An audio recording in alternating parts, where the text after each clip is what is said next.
La construction de ce mur par la Turquie a débuté en 2017. Sécuriser la frontière avec l'Iran était l'objectif de ce projet, dont la mise en œuvre jusqu'à présent ralentie semble s'accélérer.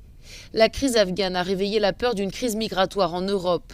Ankara a déjà promis d'arrêter complètement les entrées illégales sur son territoire grâce à ce bouclier de béton notamment.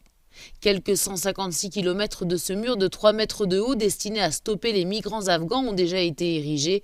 Au total, il doit s'étirer sur 295 km le long de la frontière avec l'Iran qui s'étend, elle, sur plus de 500. Reste que le retour au pouvoir des talibans à Kaboul a plongé l'avenir de nombreux Afghans dans l'incertitude. Des Afghans qui, mûrs ou pas, n'ont plus rien à perdre que de tenter de passer la frontière pour rejoindre l'Europe, souvent au péril de leur vie.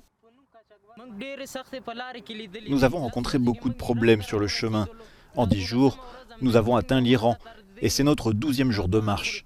Nous avons avancé de la ville de Van à celle de Tadvan.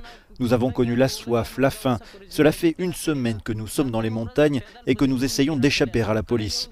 Nous souhaitons que la Turquie nous laisse passer afin que nous puissions rejoindre notre destination. La situation va empirer en Afghanistan. Je n'ai que 19 ans. J'aimerais pouvoir aller à l'école ou à la mosquée, mais ma vie s'est envolée.